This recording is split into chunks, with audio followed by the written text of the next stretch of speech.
first thing I'd like to do is just to get your first and last name so I have it on tape. Okay? Yeah. Hisa Matsudaira. Thank you. And you go by?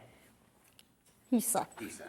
Right. Okay. Well, everybody, there's so many nicknames, and I'll be talking to people, and they'll talk about their cousin and so and so, and I'm going, no, I didn't interview that person. Then they look at my list, and they go, yeah, you did, and they've been talking about them by their nicknames. Oh, well, actually, did you want my formal name? Oh, what is your formal name? Hisako. I will be sure to say hi to Nancy for you. Oh, thank you. Now, you were born where? I was born on Bainbridge Island. On Bainbridge Island. Right. And your mom and dad were? My mom was born on Bainbridge Island, and my dad was born in Hiroshima. Now, see, that part I didn't know, which is, that's... Yeah, so he's an Issei, but his parents came over to Hawaii, then they went to Bellevue, and then they came to Bainbridge. But he was left with an aunt, and so he went through 6th grade in Japan, and then he came over when he was 13. That's an interesting, it sounds funny, Hawaii, Bellevue. I mean, nowadays. Right. And then after they came to Bainbridge, they moved back to Japan.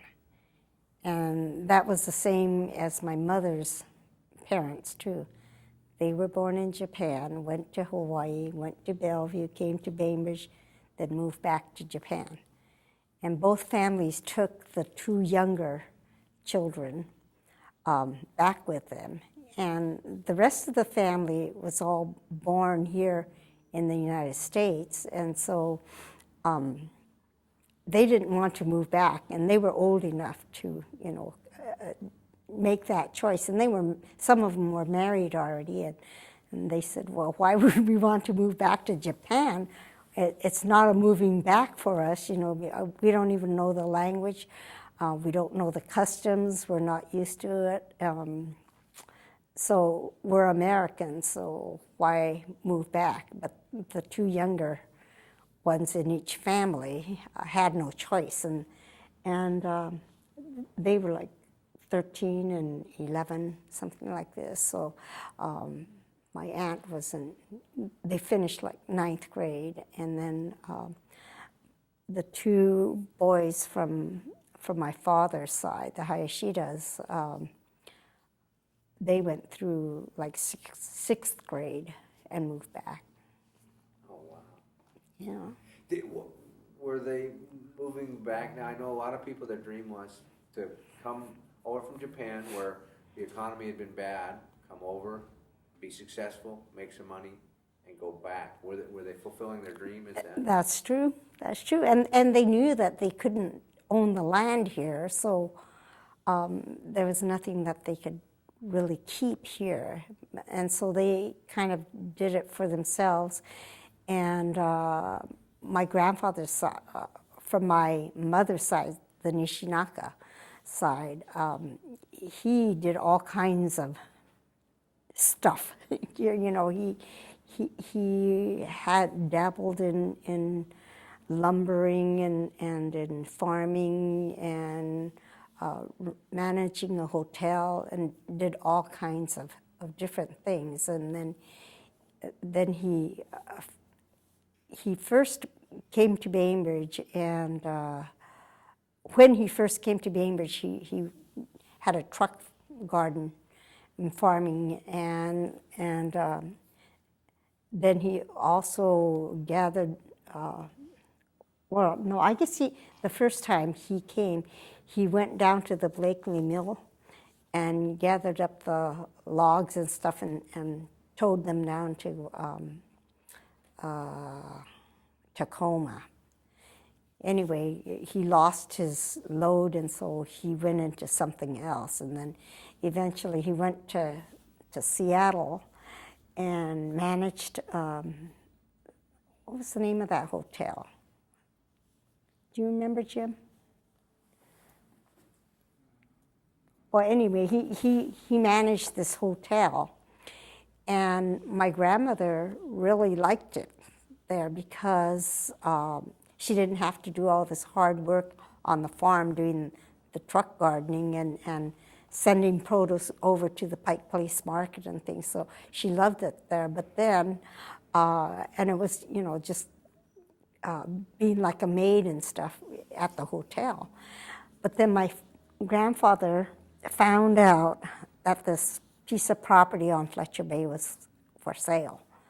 And so he really loved it. It was on the waterfront, and we have pictures of it there. And so he wanted to buy it, but my grandmother didn't want to leave her easy life. So he wouldn't speak to her for like 4 days or something like that. And so she finally relented, and so they got this place. And I believe he got it in the name of somebody else. And then, so that he had this property. And then he raised their children there, you know. So they moved back with their family and raised the children, and am I thankful for that. Then on my father's side, they were leasing land in Bellevue, and several of my uncles were born there. And then they came to Bainbridge, and then some of my uncles were born here. And they did farming, strictly farming. So they had strawberry farms, and they used to lease land like at 5 years at a time. So they would clear the stumpage that the Port Blakely Mill had left, and they'd dynamite it and pull it out with a horse and things like that, and then start their farms. And then they went to several different pieces of property here on the island. Then they finally settled in Island Center, and this is where I was born, and they had a little cedar shack there, and my oldest sister and I were born there. And my father and his younger brother, Saburo, Uncle Sub, and his family, and then my other uncle, we called him Hohoi. My sister gave him that name, but he was a bachelor uncle, and he lived with us, and they farmed together. So they had, he had enough. What am I trying to? He was old enough to have to own the property. So he was over 21, and so they put the farm under Uncle Sub's name because my father was an alien, a green card man, and so they farmed together, and then eventually when they got enough money, they built another house just on that same property, and they had quite a few acreage. And they must have had about 60 acres where the house was, and then they also bought some more acreage, about 40 acres, right by where Cora's live now, in Manzanita. And so they used to farm that too. So they had, they worked together, and they were able to make a fairly large farm. Anyway, so they reached... All strawberries? All strawberries. Wow. Yeah. And so as I mentioned before, their parents had taken the two younger kids back home to Hiroshima. And they built a huge farmhouse up there on top of the mountain, and it overlooks Iwo Jima.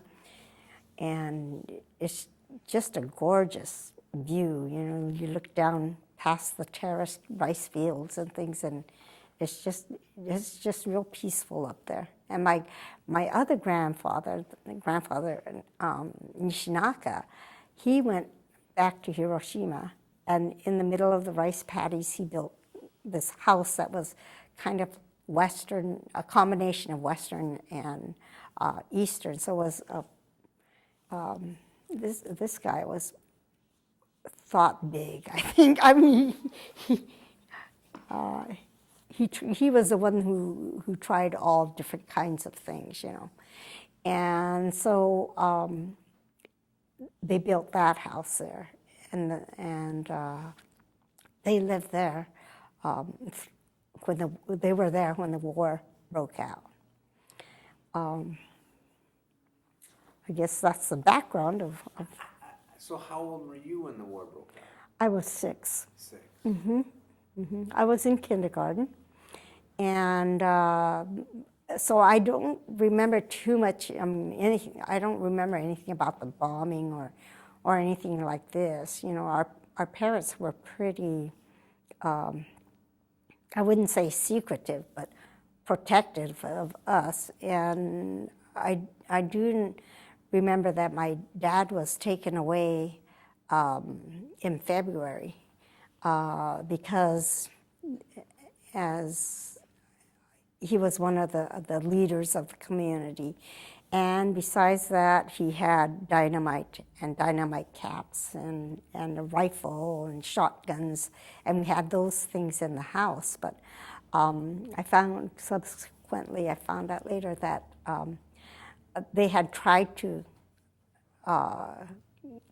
take these things in, these contraband materials, into the sheriff, but he wouldn't accept them because he said he never got any message from the federal government to take this stuff.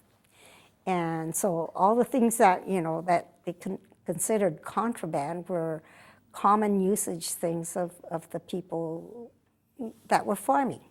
And especially on the island, they had guns because, you know, that was part of the food that they got, the pheasant and the deer and stuff like that.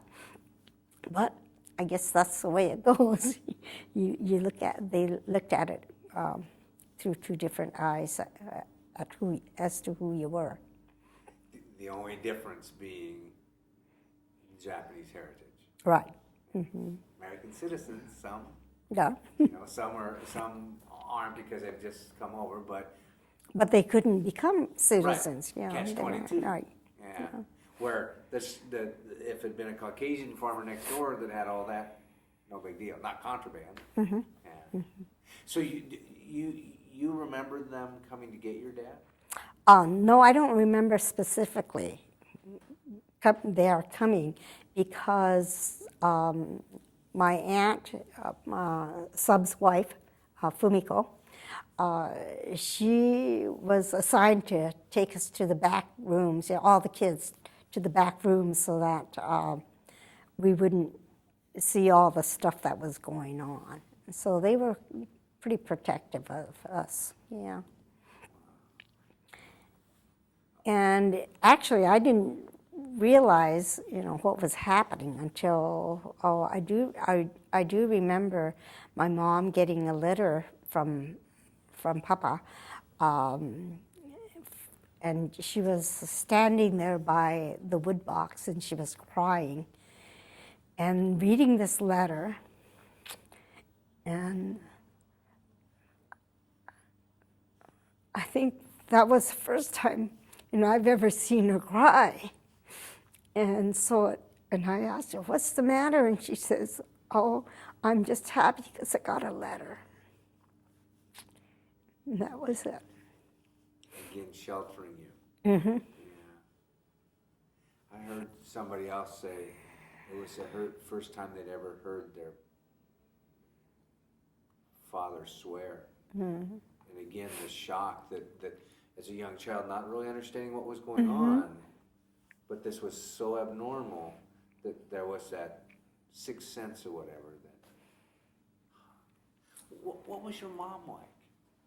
What was she like? Yeah, was she? She was like a mom, you know. She was a farmer's wife, And so she worked hard,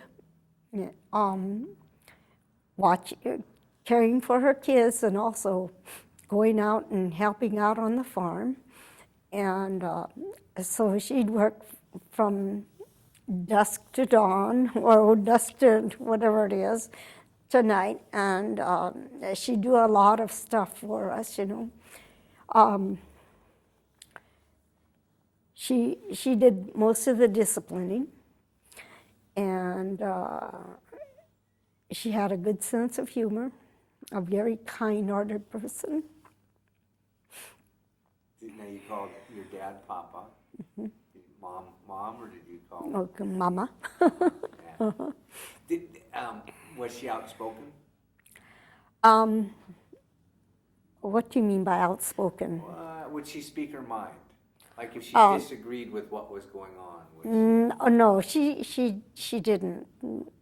She thought some things, but again, a lot of the things that she said and did was directly toward raising kids and protecting us from whatever was going on. And she, as I said, she was a second generation person, and so she was educated and had to quit school to help, to help on the farm. And she knew a lot of people on the island. She was friendly, and she was very easy to get along with, I think. Do you remember how you heard about the evacuation, or from what? Because you were in kindergarten, is that right? Right. I don't exactly remember all of that stuff, but I do remember that I had to leave school, and we were taken out of school, and then my teacher, Miss Hefner, gave me a couple of books. One was The House That Jack Built, and the other one was a Raggedy Ann and Andy book. And she gave those to me, and a picture of herself. And I heard, and then that was it, and then I didn't get to go to school anymore. And then I heard later on, when we had our elementary school reunion, she was there, and that was the first time I had seen her since, that time. And another teacher who she had taught with also was there. And she told me that Ellen, Miss Hefner, had biked down, taken off, and biked down to see us leave. But I didn't know that. I wasn't aware that she was there. And so I do remember quite a bit about, that the physical leaving that of the place. And we went down, and we were picked up by the ferry, and it was a grand time for me, because in those days, you didn't get out of your house or out of your little place very much, because there was not all that time or opportunity to travel. And so it was a treat to go into Seattle. And so there we were on the ferry, running around, having a whole bunch of fun with the soldiers there, and I didn't even understand why people were crying and things like that. We were just having a grand old time. And then we were taken onto the trains. And then we had a grand time there too, because it was the first time I had ever ridden on a train. And we rode, and the soldiers on the train were so nice to us. They would tell us stories, they'd read us books. There was a guy there with a guitar, and he'd be singing a song. And then at night, we had the Pullman train, so we kind of fought over who got to sleep on the upper bunk. And then we finally got to our destination and were taken by bus. And that bus ride part, I don't remember, but I do remember arriving at Manzanar and looking out and seeing nothing. And there were these long barracks, and they looked like rhubarb houses. We used to have a rhubarb house next to our barn, and it looked just like a rhubarb house. And that's where we lived. And so we got out, and a dust storm greeted us. And there were trenches all over, and this was April 1st. And so being kids, we'd make all these April Fool's jokes. And then that dust, you just have to cover yourself up, and that dust would just whirl around, and it was like being sandblasted. So you'd have to cover up and close your eyes, and you'd get up and feel all gritty. And then we'd jump over the ditches, and eventually we put planks across them. And when we got to our apartments, there was nothing there except some cots, pot-belly stove, light bulb. That was about it. There was no running water, nothing like that. And so you had to go to a separate barrack for your laundry and for your toilet needs. And at that time, there were no partitions to these shower stalls and the bath stalls, and so it was kind of hard to go. But eventually, they did put partitions in, and we were the first groups to be evacuated. So there were a lot of things that were not yet completed, and we went to the mess hall for our first meal, and I don't remember what it was, but I remember getting, you stand in line, and they had the tin army mess kits, and the handle will flip up and down like that, and they'd fill it with food, and being little, sometimes you drop the thing, and it'll flip over, and you'd have food on the floor, but it was a different life. It was very different. And the one thing I did remember is looking out and seeing a whole bunch of kids to play with, which was really nice, because the only time I saw a whole bunch of kids to play with was when we went to school. And so that was kind of nice, to be able to go outside the door and see all these kids. I don't remember that much about Manzanar. I remember the Green Hat Boy, and the Green Hat Boy was a peeping Tom. And so we were warned about him, and I think he was a Californian. I'm sure he was not from the island. The people in Block 3 we were all together, and we were from Bainbridge. And so almost everyone you saw, you knew. And as the camp kept filling up, you met a few other people. There was what was her? Lena, and she was a Hawaiian. I think they called her Lipin Lena or something like that. These are all kids' memories, so and they might not be too accurate and stuff. But Yeah, I must admit that I had a very good childhood. Now, the green hat, that's the first time. The green hat just because he wore a green hat? Or? I think that was what it was. But I think, just hearing about people talking about him, that's what scared me. I don't think I ever ran into him or anything like that. But, those are all like childhood stuff that you hear. But probably some of the older people, would have remembered him. Yeah.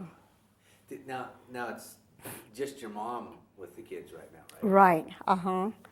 And so my mom had 5 rugrats to drag along with her.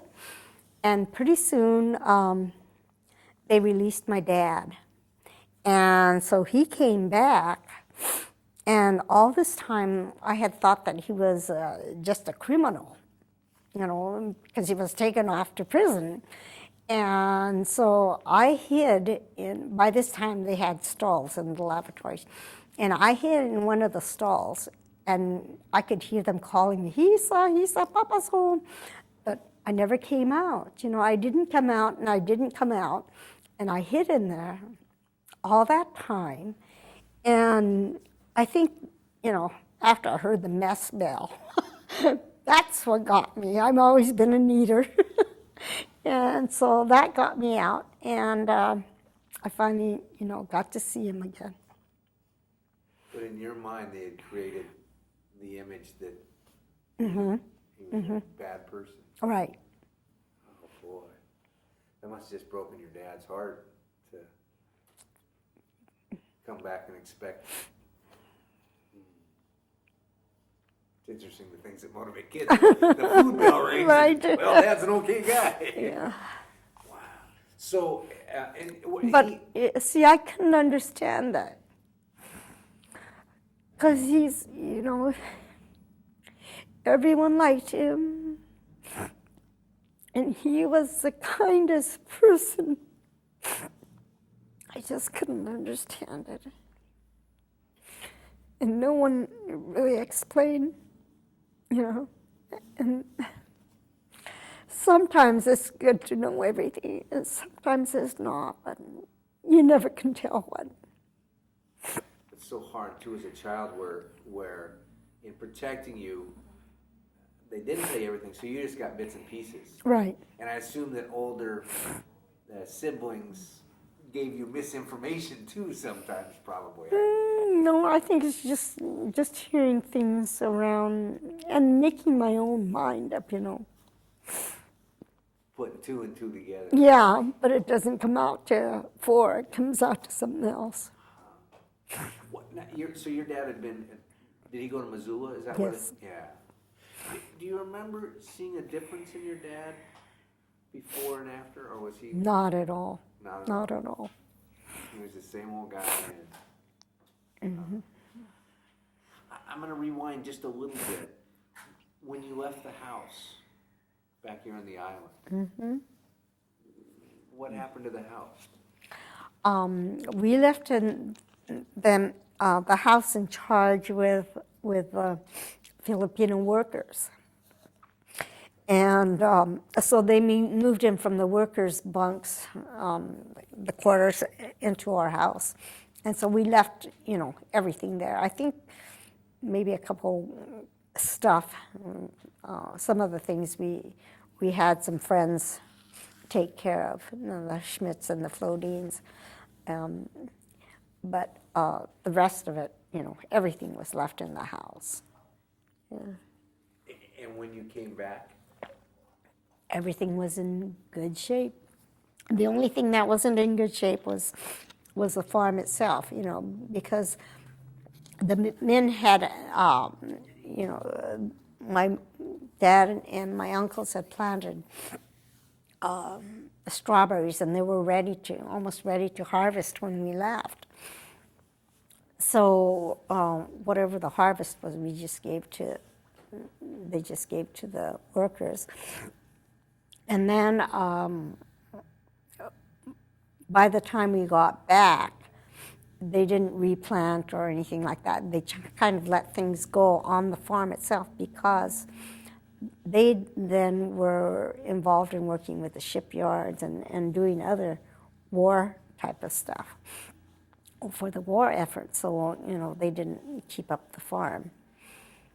So that was one of the things when my uncles and my dad got back, then they didn't have anything to work, and so they would find any kind of job to do, and they did piecework, and I remember helping all of the kids. We'd be rolling these fishing tackles and doing all kinds of stuff like that, and then my uncles and my dad helped, went out to do some gardening work and did odd jobs at other people's houses, and I don't know, they just worked to keep us fed, and my dad would go out almost every day and go fishing, so we had a lot of fish.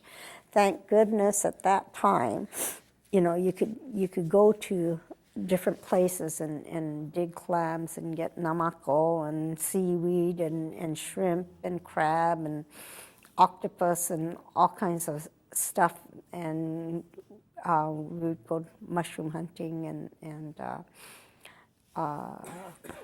we had some chickens that we raised, and ducks and turkeys and different things. So we had, you know, we didn't have meat, so we'd have to buy the milk and stuff, but all the vegetables and stuff were raised by us. And so we were lucky to be, you know, on a farm and in the country where you could get out and forage for some food for yourselves. Whereas some people in the city didn't have that option. You know, they had to depend on others to get their food. So, well, eventually, my uncles and my dad went up to Burlington, and they tried to start they leased some land and they planted some berries there, but they had a heavy rain and it just kind of wiped them out there. So eventually they came back to the island and started planting berries here again, because they wanted to be on their own again and not be working for other people. My Uncle Sub found a job at Boeing, and so he and his family moved into Seattle. And so now it was my dad and mom's, Papa and Mama's family, and my uncle, Hohoi, Snippy, Tsuneichi, whatever his name is. The bachelor. Yeah, the bachelor. And so we were there on the farm, and they planted berries, and we raised strawberries. And so I was brought up on the farm, you know. It sounds like you're, well, let me back up. How long were you in camp? About 3.5 years. 3.5 years? Mm-hmm. So you, from kindergarten until about 3rd or 4th grade? 4th grade I came back, 4th yeah. grade. Mm-hmm. So pretty formative years for a child. Oh, yes, and I formed, I guess. I had my little adventures. I was not a meek child by any means. In fact, as I said, I had a grand time. I had a great time in camp, and I learned a lot. I ran around a lot with some friends, and was not under the supervision of my mother and father. And so they didn't know usually where I was, but I was always home for dinner. That dinner bell again, yep. So I would just go from block 4 and go down all the way to block 6 or so, where they had like the industrial type of thing, where they had carpentry. Well, one of my friends, his dad was a carpenter. Her dad was a carpenter, so we'd run over there and we'd stop at the canteen, and I even did my one and only shoplifting at that time. She taught me how to say, oh, take that knife and just put it under your sweater here and just walk out. And I got home after I did that. I felt so bad. I never did that again. But we had all kinds of adventures like that, you know, and a lot of the time too,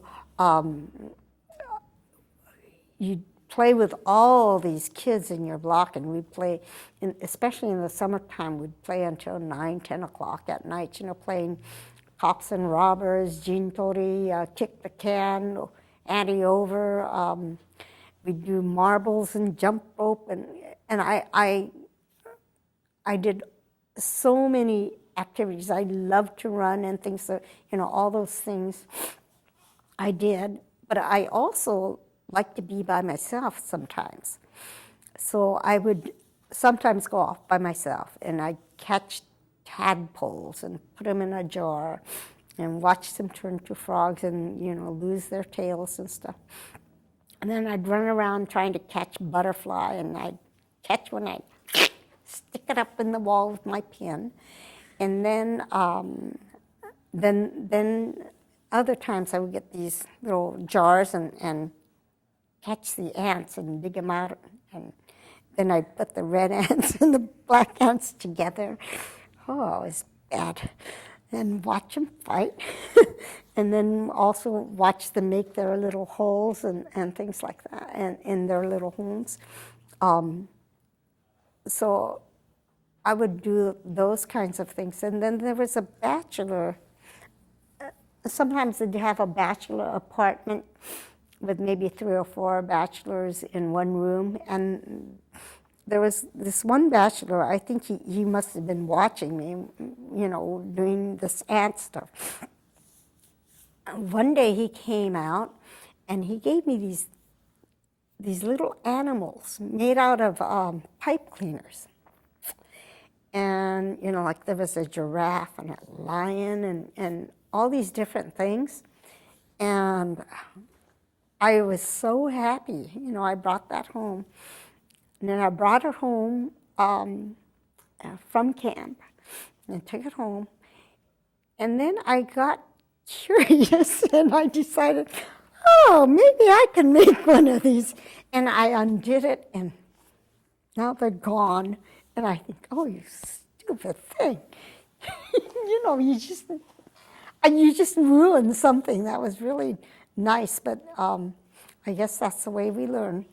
And so, you know, all my marble playing and my jumping rope and all this, and fighting and arguing with other people, and I think that all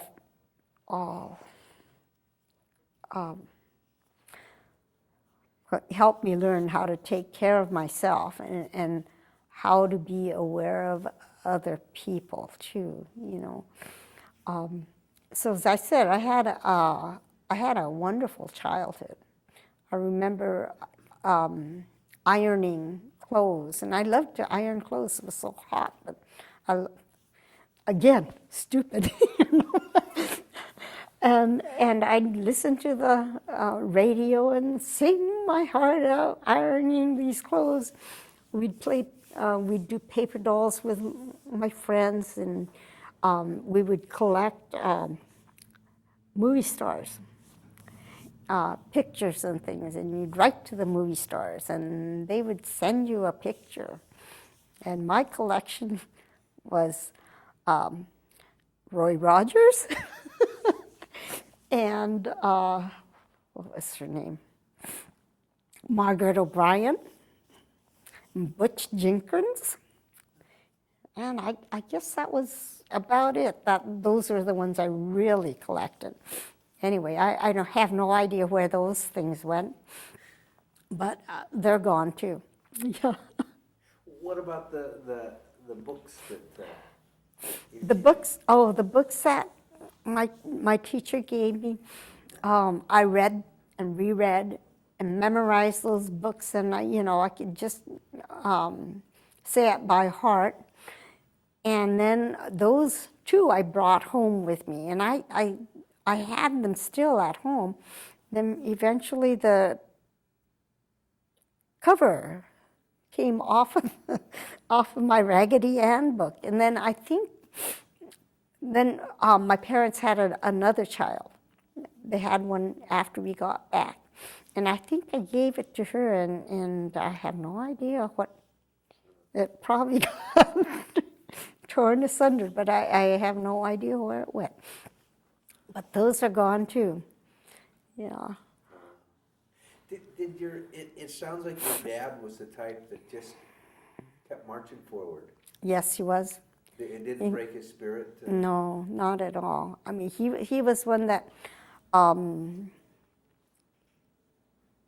he says, you just have to keep on going and do the best of what you have.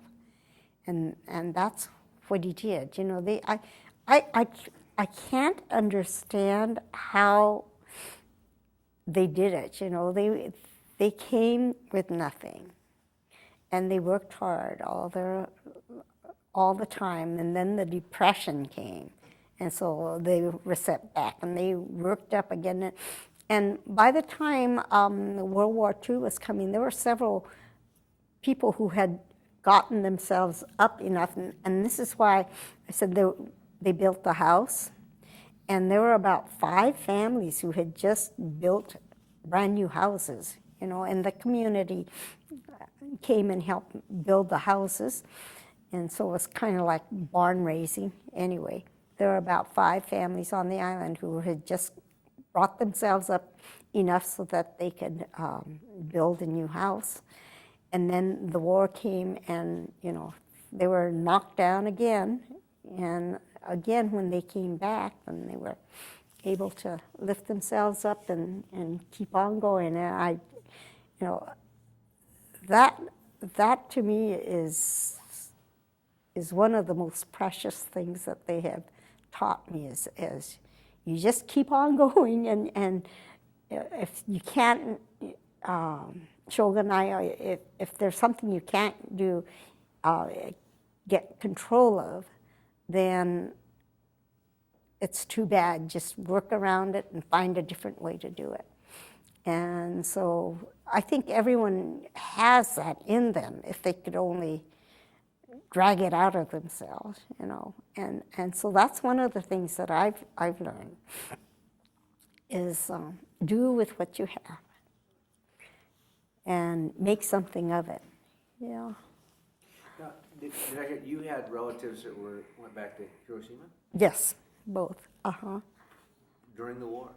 No, they went back before the war, soon before the war started. And so I had a couple of uncles there in the Hiroshima side, and they lived up on the mountain, but they were on the other side of the mountain from the city.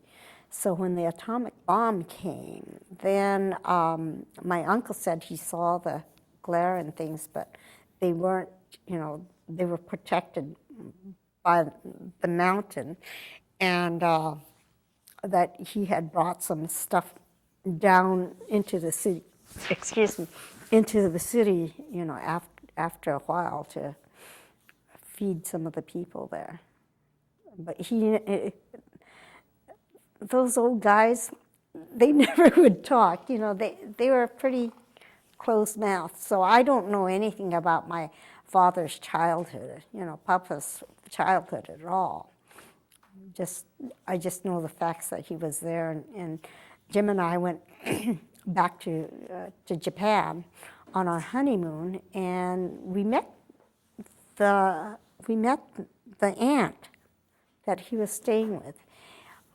But unfortunately, I didn't know enough Japanese to really ask her any questions or understand what she was saying and things like that. So I just thought, oh, what a waste. You know, I wish I knew some Japanese so that I could speak to her. Did you ever, with your father, get time to talk about what happened, which is interesting because your connection to Hiroshima, but to talk about the bomb with your father? No, he didn't. He was one that was very silent. You know, he would actions were what he did, and he just did stuff, and he just kept on going. But he never was one to speak about anything, and he was not he wasn't a communicative person. It's something like Jim, you know. I need to say, "Will you say something?" And so was your mom reserved too? I mean, No, she was a lot more outgoing, but I think she chose what she wanted to say too, you know, and she didn't talk too much about how she felt about this or that.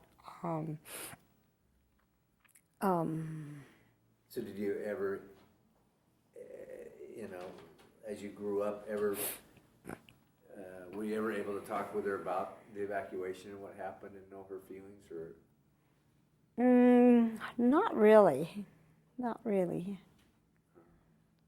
Yeah, because in those days too, when you were growing up, it was not something you really talked about, you know. And there's still some people who are, say, in their 80s now, who still don't talk about it. They still keep it closed within themselves, and it's too bad because you really don't know what they felt and how they are feeling now. But I think it's easier for me to talk about it because it was a happy time for me, you know, and it was a growing and learning time for me. And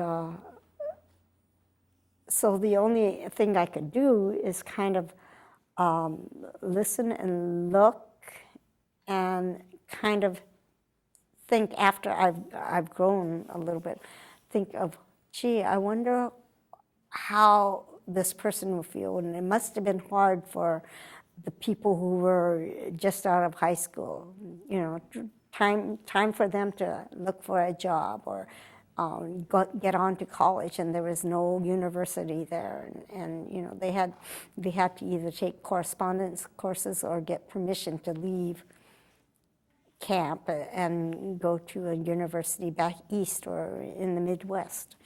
And I keep thinking, oh, how hard it was for the people my uncle's age or my mom and them who are just starting in their prime of life, and they should be working hard in whatever they chose to do, and there they are stuck. And then you think about the older generation who have worked so hard all that time, and there they are with nothing to do now, and they're stuck in a camp with time on their hands, and you saw these old men playing Go and things like that.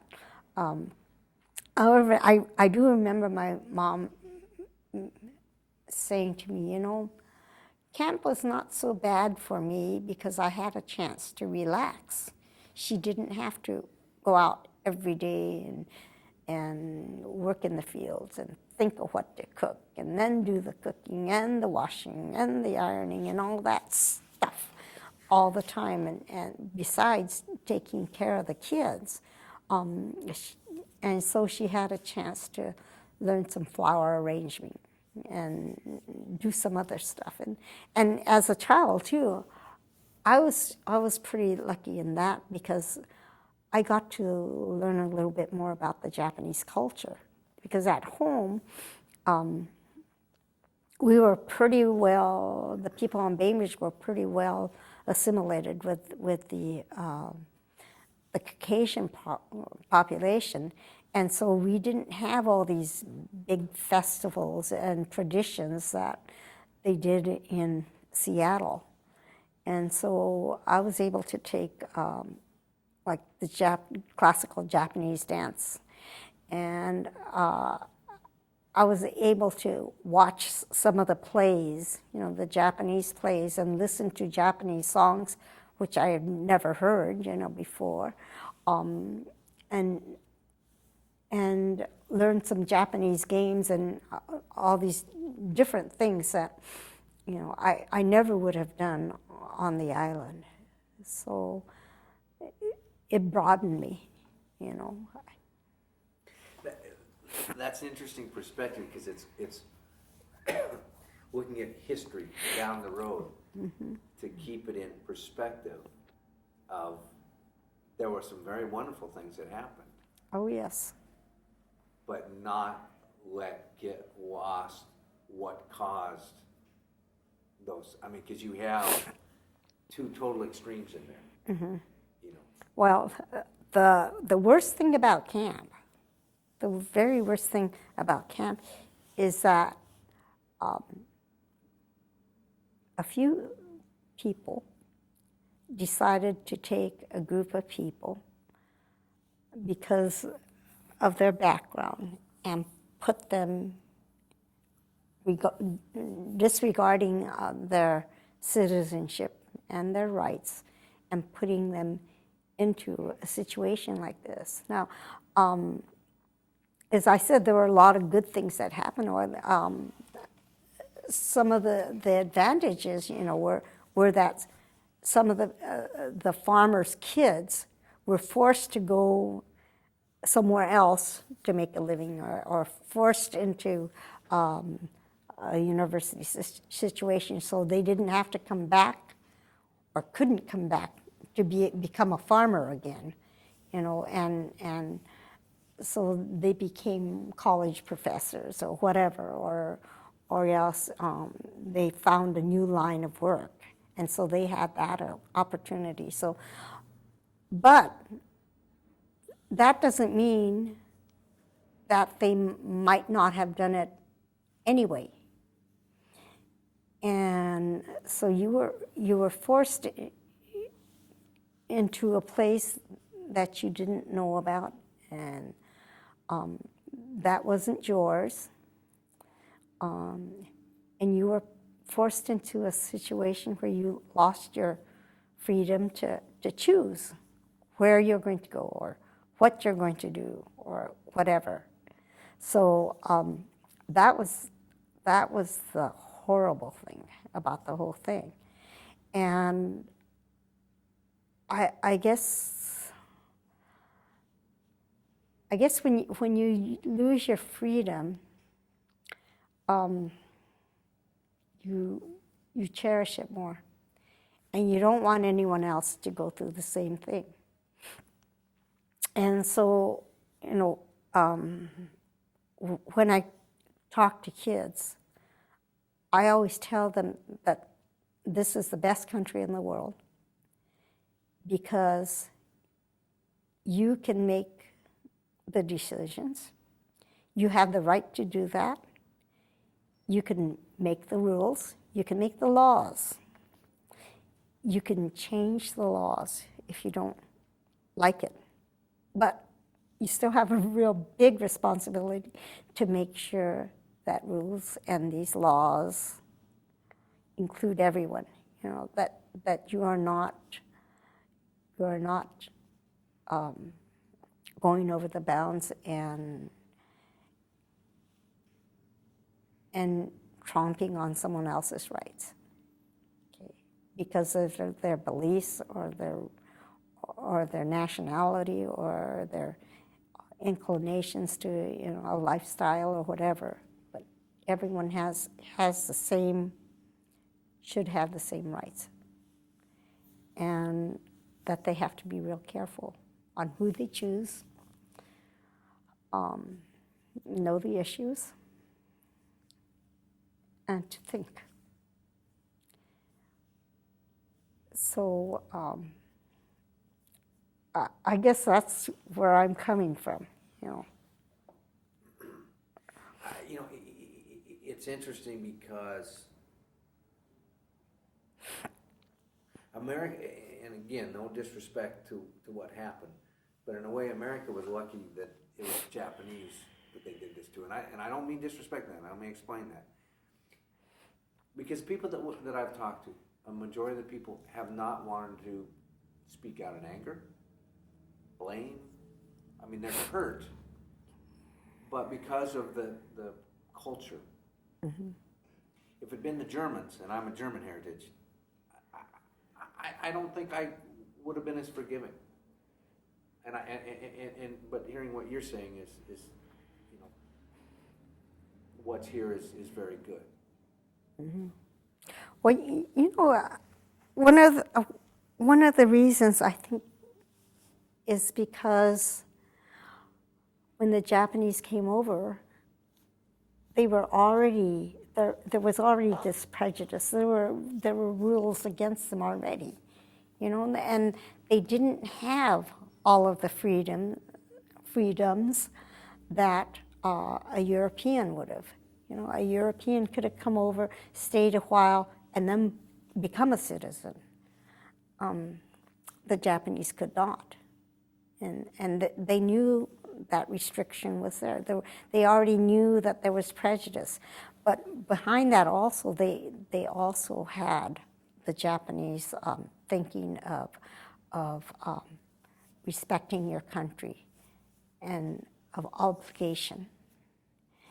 And so, although there were bad things here, and there still are bad things here, there's a lot of good things. So you kind of have to weigh stuff, you know. And so, how could you not like this country when you see all the advantages that you do have? And why go around crying and being bitter when there are so many good things? You know? And I think that's the way you should look at it. Because if you become bitter, then the things that are coming to you will be bitter also. And it just compounds itself. And if you go the other way, that also comes back to you. So there's no sense in being bitter, because what's done is done. You know, you can't change that part, but you can educate other people so that they can see, oh, this was really bad stuff to happen. So you can educate them, and then they, in turn, can help another group of people, if it needs to be done, to prevent that from happening again. And I think that's the most important thing. Yeah. Is hopefully knowledge will prevent. Mm-hmm. You know, that if something like this were to happen, enough people would stand up and say, no, you know, that is wrong. Yeah, and if I were bitter and I talked about all my bitterness and things, I am not bitter. But if I did, what reaction would you have? Yeah. No, that is right. Yeah. So, I guess, yeah. Anyway, a lot of bad things happen, but good things happen too. But it was not the government's place to do this to a people, just summarily to gather everyone up and shove them aside, you know. And the sad thing is, even more so, my understanding is that it was a very few people even within the government. Mm-hmm. And even that, they rewrote some of the evacuation orders, that they were much broader originally.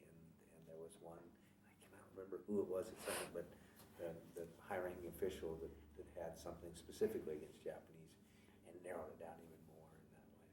But mm-hmm. It's amazing, and I don't know, I mean, since 9/11, we do see that there is a potential, mm-hmm. you know, that the reality is there. Yeah. That's when that happened, I thought, oh, I hope not. And on the whole, when the people from Seattle came to support the mosque after it was damaged, and I thought, oh, there's hope. There is hope, and there's still some incidents of people being detained, not as a whole group, but in small, in their houses or wherever, and there's still some harassment and things like that, and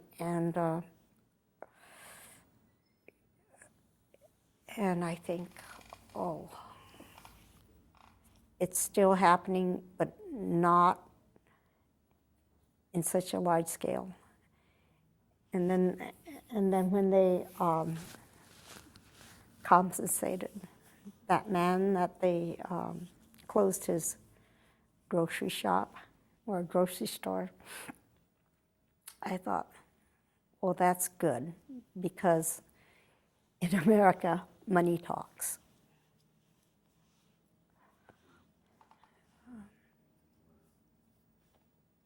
Thank you very much. Oh, you're welcome.